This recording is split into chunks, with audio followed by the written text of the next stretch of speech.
Good morning, Steve Free in Chicago with the morning grain comments. Happy Monday. Hope everybody had a safe and good weekend. As far as the grain markets are concerned, we've got a mixed trade. Wheat's up because of concern that at any time Russia could invade Ukraine.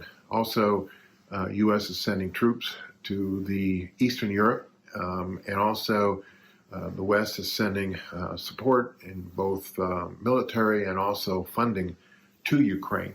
And both those steps could push Putin and the Russians across the edge as far as invading.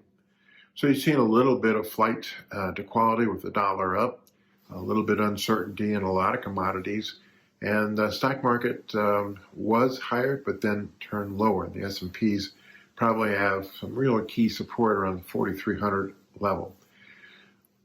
March beans are above $14. I think this is an important part because usually this time of year, the soybean market is on the defensive as our bean export demand shifts from U.S. to South America. South America crop numbers are all over the board. I mean, I've seen numbers as low as 127 million tons for Brazil beans. Total loss in South American beans, 40 million tons. Total loss in corn is 20 million tons. Again, we won't know until we actually get into more of the harvest down there.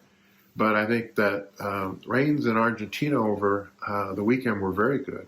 And that's kind of stabilizing the crop at whatever losses they are. And I think that southern Brazil this week could actually see some shower activity. So the new weather pattern in South America probably won't increase any more yield loss. We just have to figure out what it is and what impact that might have on the U.S. corn and soybean supply and demand. I think some people have the corn export number at 2680 and the carryout down to 1190, which I think is bullish prices. On the soybean side, people are raising the crush and moving the carryout down from 350 to 310. They're not adding any more bean exports yet. And I think that will probably be key for soybean prices. I still think that the soy complex and corn prices are undervalued and should trend higher into the spring. As far as wheat is concerned, you have a tale of two cities. Again, we're seeing some short covering because of what's going on in Russia, and that Russia and Ukraine are very important exporters, especially of wheat. But at the same time, we see that some people are bringing the wheat U.S. exports down 50 million bushels and raising the carryout 50 million bushels. So then they go on, and assuming normal weather, they have a crop next year of wheat over 2 billion bushels and carry out at 900. That kind of limits the upside in prices. At the same time, we are seeing dryness to continue across the southern plains through February.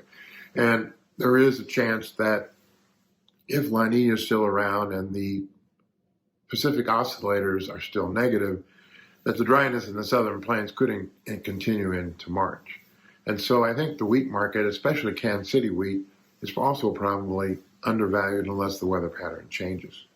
So outside markets, watching very closely what's going on in Russia and Ukraine, what's going on with COVID, supply chain, inflation, and also just down the road what Northern Hemisphere weather is going to be like. As always, these are my thoughts and not those of ADM Investor Services. Have a safe and profitable trading day. And remember, always treat people like you yourself would like to be treated.